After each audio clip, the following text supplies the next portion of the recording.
Today, I'm going to share with you guys some of the practical tools to get rid of fear, to crush fear. Because fear really is a very, very sticky topic. I myself deal with fear all the time. As a matter of fact, I actually had a few panic attacks in the past. Fear is really a daily thing that we have to deal with every single day, right?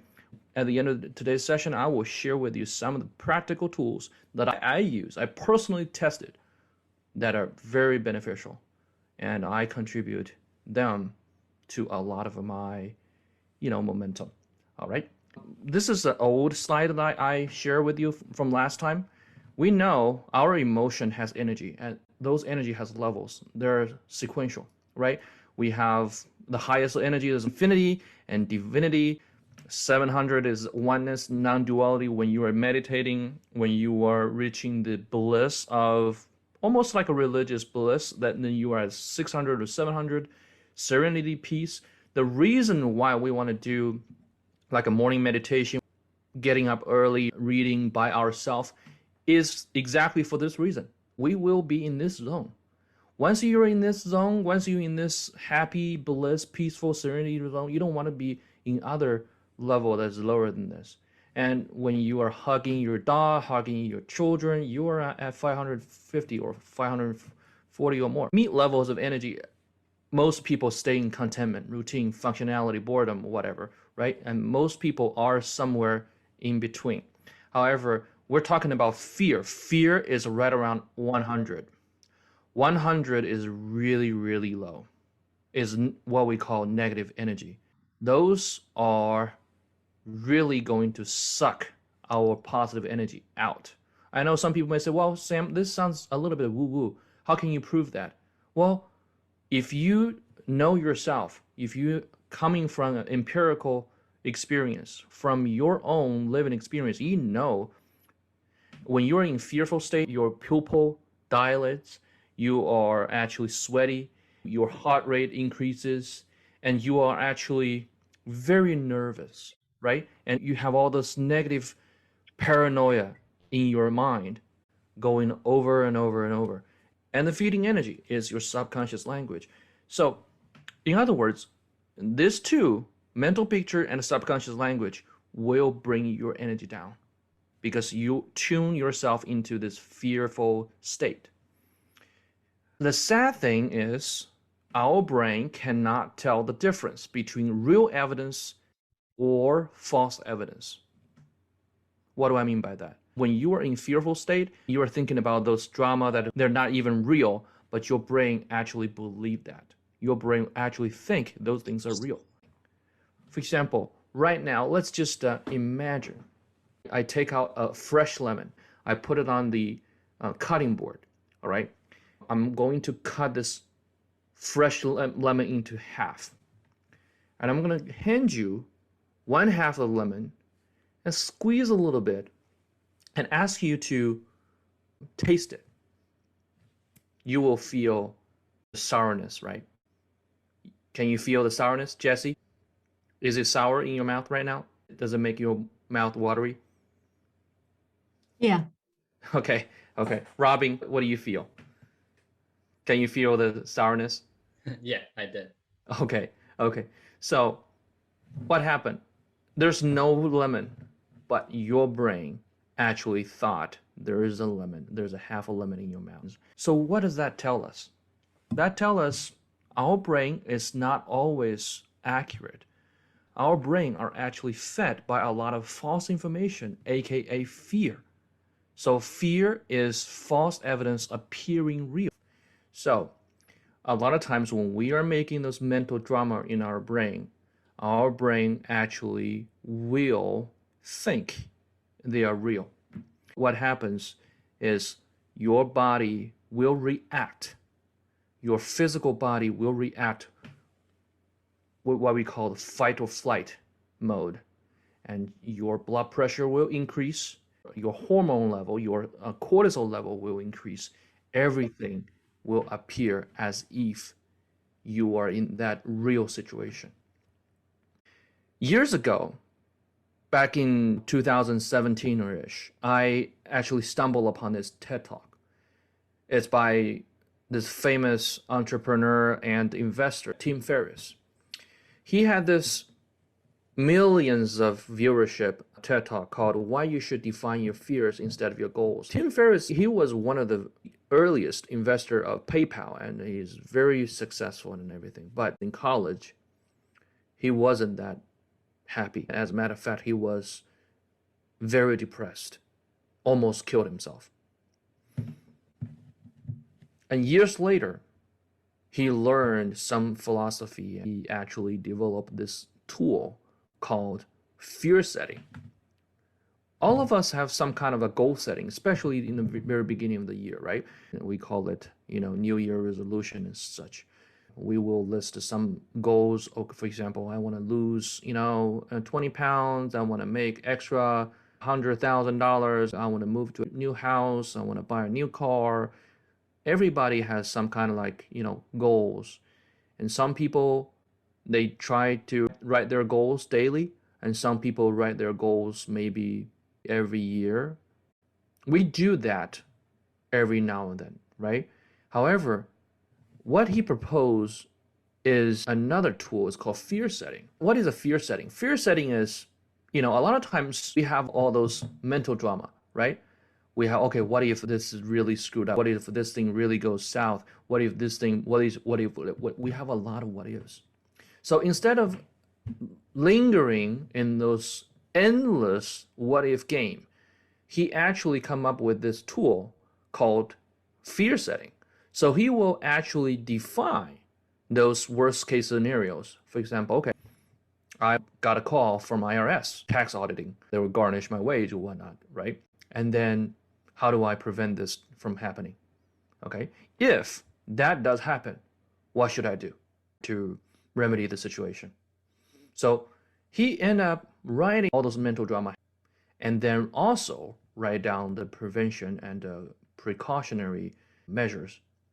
And then he also wrote down a list of repair mechanism. Later, he also come up with another thing is, what might be the benefits of an attempt or partial success? Because what he most fearful was enter what we call the procrastination. I used to be a master champion procrastinator, still procrastinate to a certain degree. Procrastination is nothing really to be ashamed of. It's just our tendency of being a perfectionist and try to wait till the perfect timing to do stuff. But actually, if we have the clarity of knowing, if I do this, or at least partially do it, what will be the benefits? We lay out the benefits, we associate with the emotional feeling of it. And later, he laid out the cost of inaction. For example, physically, emotionally, financially, etc. If he doesn't do this, in 6 months, what will he end up with? Emotionally, he will be battling with depression, low self-esteem, and blah, blah, blah. And physically, he probably will dabble with alcohol or even junk food and gain weight or even go into substance use or whatever. And financially, he probably would even get into some other situation, bankrupt, whatever, right? It's not a pretty picture. So he actually laid out all those things to have a clear understanding of the cost of inaction. Like if you ever happen to visit a coroner's office, I hope you never have to, or a morgue, right? They will have a post-mortem analysis of a dead person, right? What he does here is a post-mortem analysis of a goal. Death of a goal. If I set this goal, if I want to do this project, however, this project fails, I already see that. Then I do an analysis, okay, why this project fails. I see myself in 3 months, 5 months, 6 months ahead of the time. I will see probably those are the worst case scenario happened. So if I know what was the worst case scenario, I would actually prevent them from happening. If they do happen, I will actually have a ways to repair them. The enemy of fear is clarity. Once you inject the energy into fear with an opposite polarity, of course, that is clarity, then the fear decreases. And then you actually will have a lot of understanding. Okay, what should I do right now? And then you start doing it, and gradually those fear will be no problem.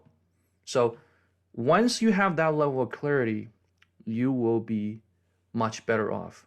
So this is a very typical Chinese thing that we have every day, right? 纠结. Just like this old story, this donkey, in front of him there's water and a sack of grain. But he actually died of hunger and thirst. Why? Because every single morning he is in between 纠结. He is in between worrying or indecision mode. Should I choose water first or should I choose the grain first? Should I do water or should I do grain? Should I do water? Should I do grain? He ended up dying from thirst and hunger. That's ironic, but a lot of us actually, as a human being, we all have this natural tendency to be stuck in this mode. And that fear setting can help you with. Now, introducing the practical tools to get through your fears. I found this tool very, very good. However, there's a little bit of ambiguity there. I found it very intriguing because there's thousands of ways of doing goal setting, but this is the only one that I heard that's actually doing a fear setting. I modified that tool. What I did is basically I put all the 3 slides into one. You see that 1, 2, 3, 4, 5, 6, 7 columns. One is define the worst case scenario, e.g. lose job, right? This is a very common thing for people. Losing job is a real fear because now we tie a job with our mortgage, with our car payment, with the security, with social status, with a lot of things. If we lose a job, that means there's no money, there's no security, your house could be foreclosed, you could, be ridiculed, or you could be a laughing stock among your friends. Let's just say that's real in your brain, right? So we just put down the worst case scenario, that's losing the job. All right. And then this next column is prevent. What do I do to prevent the worst case scenario? Okay. This is what I put, not necessarily yours, but this is my version. Continue to invest in myself and new skills and update and upgrade. This is something I could do instead of fear of losing my job. I could just continue to invest in myself and continue to, to learn new skills, to keep myself updated, just like my operating system. There's also another column called repair. If the worst case scenario happens, what to do? All right. This is like if I really lost my job. Of course, I could always look for another job.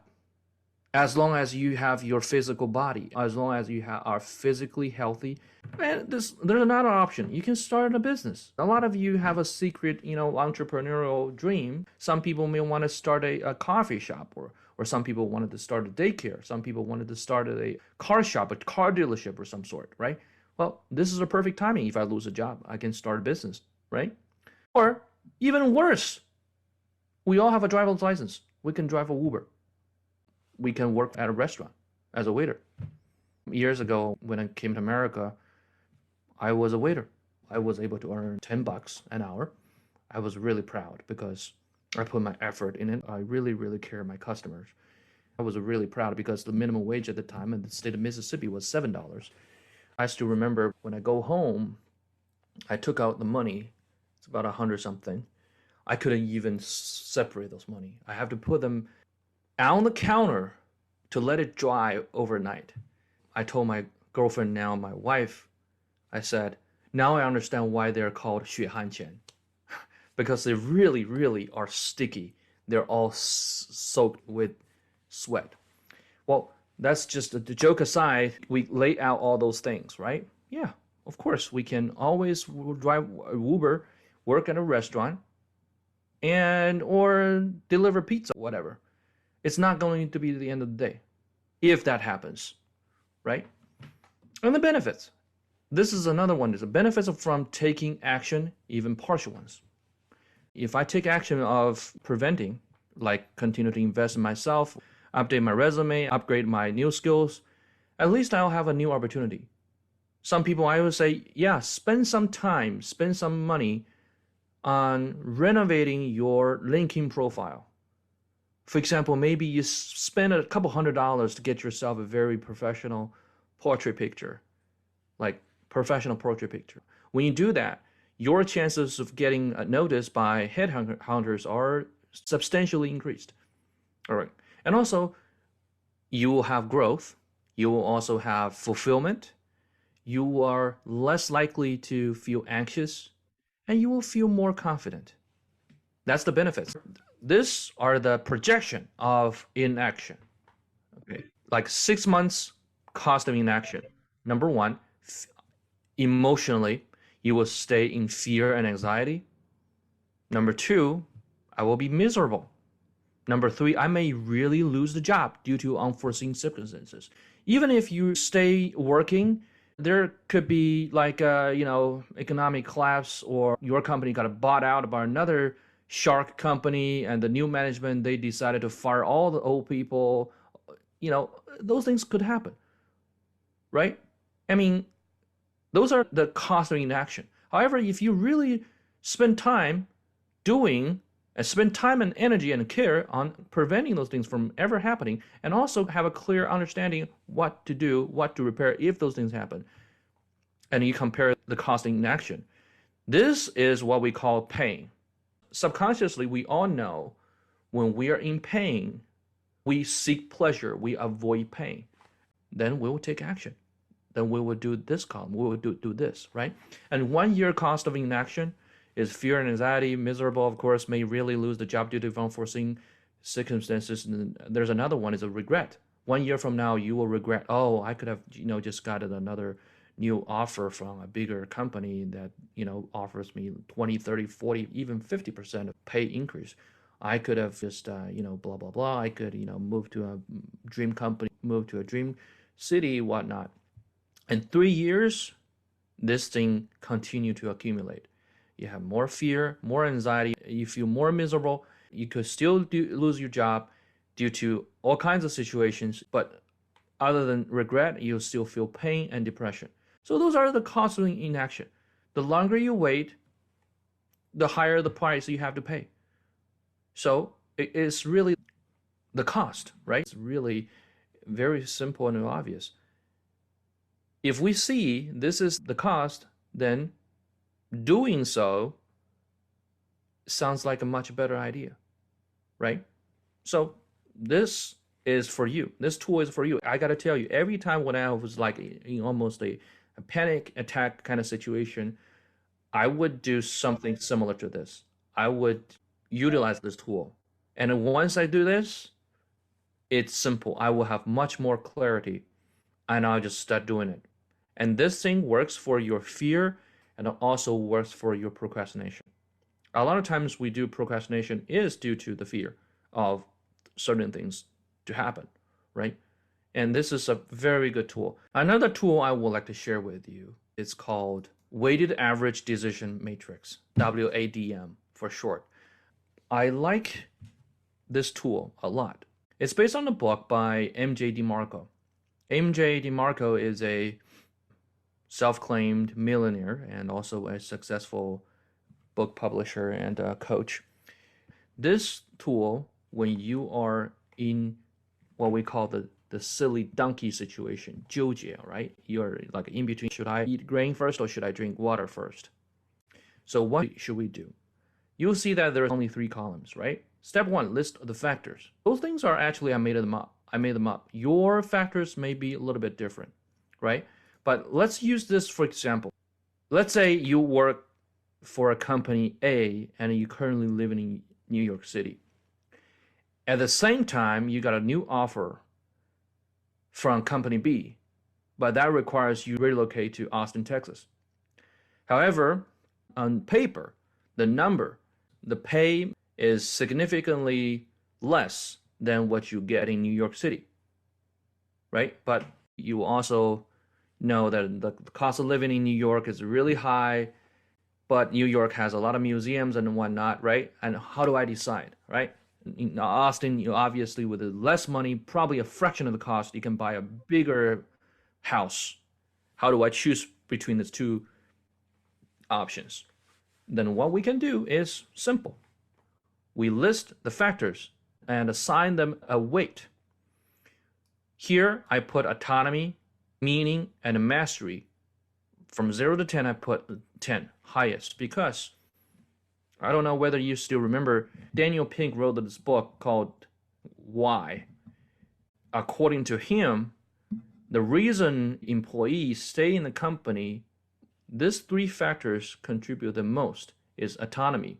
Whether you have the freedom to do things, not being bossing around, not being micromanaged by your immediate superior. And you have the freedom to do your own scheduling, you have the freedom to do your own, you call the shots and everything.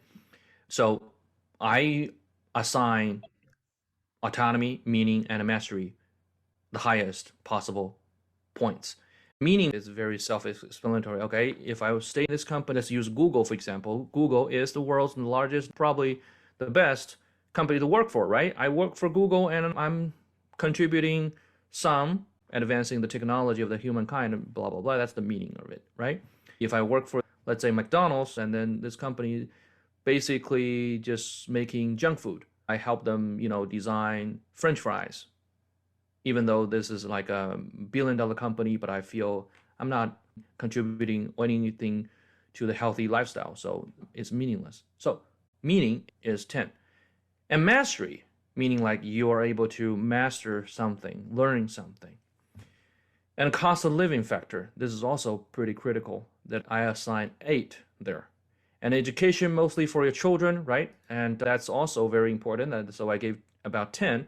And culture, more of a diversity or the deepness of the culture and whatnot. All right, nature, for example, is it close to ocean? Is it close to the mountain? Is it close to a national park? Is it highly polluted or whatnot? And friends and friendship, right? If you live in a city for a long time, you tend to have your circle of friends, and if you have to move, you obviously have to cut those ties, and then you have to re-establish your own circle again. So this is 10, 10, 10, 8, 10, 8, 5, 7. I just randomly assign them. This is just giving you an example. But for you, right, let's use this. So this column, obviously staying in New York is a better option.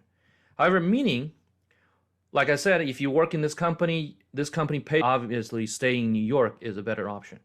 However, meaning, like I said, if you work in this company pays well, but you see that the potential is getting less and less, and it's very stressful and all, it's not worth it, and you have to work 60, 70 hours a week, blah, blah, blah, and then you only give it 5. And then 5 times 10, that's only 50.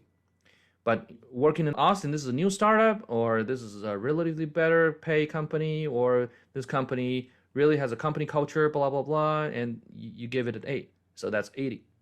And mastery, this company, the old company you work for, you already master everything there's to know, to learn, and you only give it a 2. But this new company, there's a lot to learn, a lot to master. Obviously, you can give it a 9, so that's 90.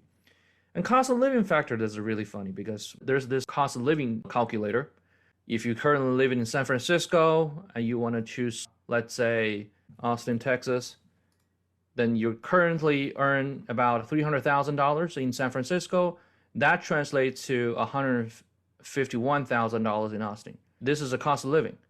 In other words, if you live in New York, let's say New York, Manhattan, if you earn $300,000, that's only $120 in Austin. So maybe they give you $125,000 offer is not a bad idea. This is just the cost of living factors. And education, that's very subjective. It depends. New York obviously has the best education in the world, but it's also very competitive. And in Austin, they're about the same. So 5 to 6, that's really, your miles may vary. That's just my simulation. And culture, New York has all kinds of people, diverse, whatnot. Even if you can find your culture, cuisine and stuff, obviously it's more diverse. And Austin's not bad. Austin's another culture center in the United States, especially you're into avant-garde, liberal culture, Austin is also a pretty cool place to live. So they're about the same. Nature, yeah, New York has Central Park, has the ocean, has a beach, has upstate New York is really beautiful and all that, and Austin is about the same.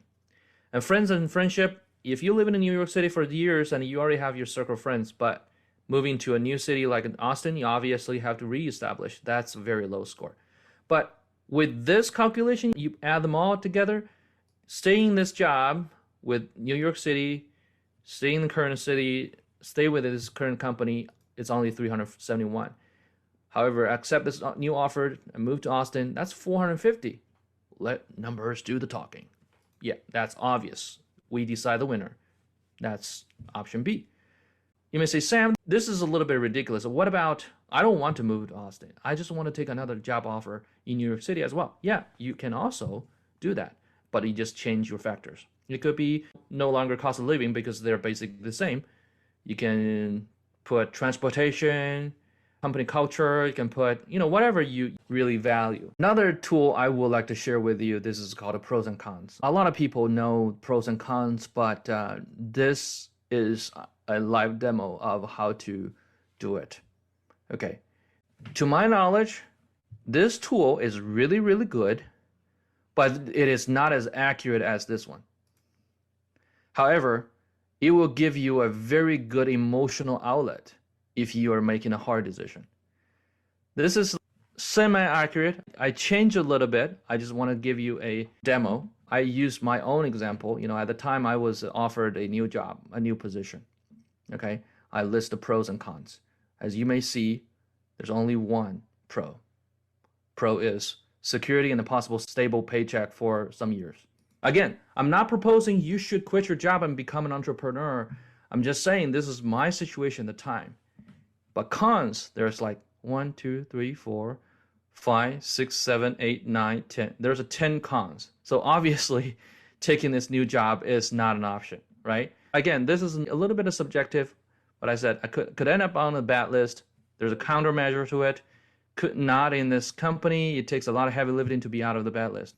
And also old pattern, depression, put back the chain and back to Shawshank. Shawshank is the Shawshank Redemption, the movie, right? I consider that time and the working for that company is like stuck in Shawshank. And to lose the freedom and flexibility, eat up time for lunching and freedom, lunching meaning my dream, and find another job. When I put a question mark, it's not necessarily an option. I would just make it a little bit ironic. And being intertwined with a problematic system, which I cannot fix. When I put a counter, there's no solution. And be around with narrow-minded people, counter. At the time, the colleagues I work with really, really are not at the same frequency, if you know what I'm talking about. And also, bureaucracy and an endless paperwork, counter, there's none. No growth but grind, counter, been there, done that, cannot do it anymore. Right? At the mercy of the government, economics, temperature, and a Congress bill. The nature of the work at the time, if there's a Congress bill just passed, it could wipe out the whole industry in just overnight. Yeah, so counter, 0, unless I'm not a senator, I'm not a congressman, there's no power of changing that. So one email away from total insecurity and panic. I just witnessed my colleagues, they are just repositioned to another location, repositioned, relocate to another job within an email. Just less than 24 hours, they have to pack and leave. So one email away from total insecurity. And another count is a regret, never try to pursue my dream and depressed to death, right? Counter, maybe teach Alex, my son, don't be like me at deathbed, something like that. Actually, there's more. I don't have to list all of it. This is just my own situation, right? However, I put resignation and all in for entrepreneurship. I also list pros and cons. There's some pros, there's some cons. Cons like 1, 2, 3, 4. There's 8 cons, obviously. But there's 25 pros. So that's a no-brainer decision for me. So that's why I went all in to resign and pursue my entrepreneur dream. And some of them maybe sounds a little bit emotional. Again, this tool is for me, not necessarily translate to you, your situation, but this is a very important tool. Sometimes you may have to face some situation that You either have to stay in the situation or go back or whatnot. This is a very good tool. Once you list all those things down, you will have a much better clarity. You will make a no-brainer decision. Yeah, like I did. Pros are like, always want to do it. Entrepreneur has winched my rebirth, and I have total control and unlimited potential. Clients already line up to be waited to be served, and proven working model, no distraction, and free up my productivity 300%. I was doing a persuasion for myself at the time. And also I did a little bit of persuasion and dissuasion of myself. It's like a con is like, if I got all in for entrepreneurship, I will have temporary financial security. There's no more stable 2-week paycheck for the rest of the year. And I will have fear and anxiety, of course, of unknown, but I put a counter using clarity, just using the tool that I just shared with you, exactly the same tool. And also lonely in the first couple months, counter, join the tribe and be absolutely clear. Yeah, I should put clear. Yeah. That's why I joined the group like this, like with other people, with the like-minded and then same goals and stuff, to stay in the loop. And social proof and family support, they will say, well, you're that crazy guy that quit your good paid job and start your empire from nothing, right? They will ridicule you and blah, blah, blah. Yeah, counter is laser focus and deep work. If I just stop worrying about other people's thingy, I just focus on what I should do, that should work. And then need an extra dose of leap of faith. At that time, I was really a little bit, there's no proof that worked, right? So a counter is a support group. I hired a coach. Luckily, my wife is all on board because she knows that I go back to work, I will be that old self as really not she wanted. But she sees that, the change. And I need to cover at least this amount of money until the end of the year, which I don't have at that time. So that's the counts. There's only 8, but compared to that, I have like 25 pros. This is a better choice, right? If you were me, you probably will make the same decision. But this gave me absolute clarity. I no longer have to choose, oh yeah, if I stay with a job, I have this clear of this and this, but every day you have to think about it, every day. And that's just wasting my mental energy. And that's just really, really got me in like living hell. So this tool I would like to share with you. It's super, super good. Once I had this tool, I made the decision, I decided I would never go back. Once I do something like this, I would never go back. I don't have to because I know the answer. It's clear-cut answer. This is super easy. This could be a little bit emotional. It's not necessarily the highest sensible, rational one. However, combined with the other tools I just shared with you, you have absolute clarity to stop 纠结 and make clear decisions. My version of fear setting, I feel like it's better for me.